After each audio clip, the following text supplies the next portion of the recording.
দেখুন ৩২,০০০ চাকরি বাতিলের রায় খারিজ করেছে আজকে ডিভিশন বেঞ্চ, কিন্তু একবারও বলা হয়নি যে দুর্নীতি হয়নি, একবারও বলা হয়নি যে সিবিআই যে তদন্ত করছে সেটা বন্ধ করা হোক, একবারও বলা হয়নি যে প্রাক্তন শিক্ষামন্ত্রী বা শিক্ষা পর্ষদের সভাপতি বা বিভিন্ন শিক্ষা পর্ষদের আধিকারিককে যে জেলে যেতে হয়েছিল সেটা অন্যায় হয়েছে।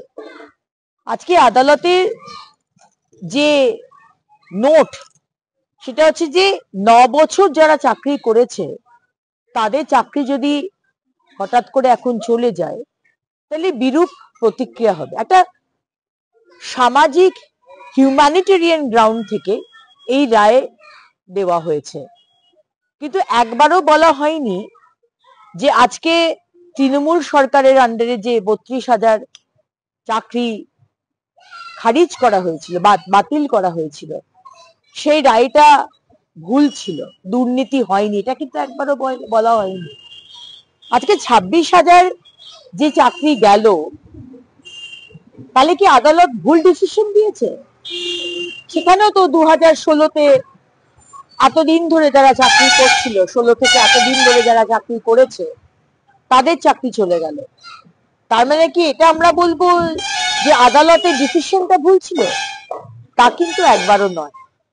এখানে স্বস্তির কোনো কারণ নেই, কারণ এই মমতা ব্যানার্জির তৃণমূলের সরকার যারা প্রতিটা বিষয়ে চুরি করেছে, প্রতিটা বিষয়ে দুর্নীতি করেছে, এবং ইদানিং দেখা যাচ্ছে যে মরা মানুষের চোখও খুবলে তারা চুরি করে বাইরে মার্কেটে বিক্রি করে দিচ্ছে, তাদের তো লজ্জায় মাথা নিচু করে থাকা দরকার। এবং আমাদের এখনকার সাংসদ এবং প্রাক্তন বিচারপতি অভিজিৎ বাবু যে রায় দিয়েছেন সে রায় সঠিক রায়।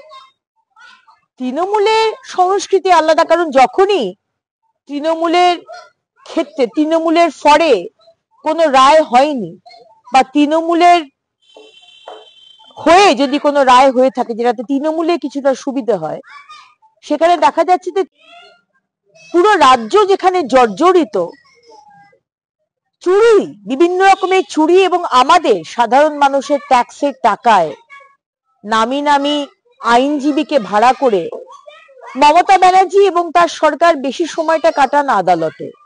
কি করে বাঁচবেন? চুরি করেছেন, তারপরে কি করে বাঁচবেন? সুতরাং যদি লজ্জা থাকে, একটু যদি লজ্জা বেঁচে থাকে, তাহলে স্বস্তির তো কোনো প্রশ্নই নেই।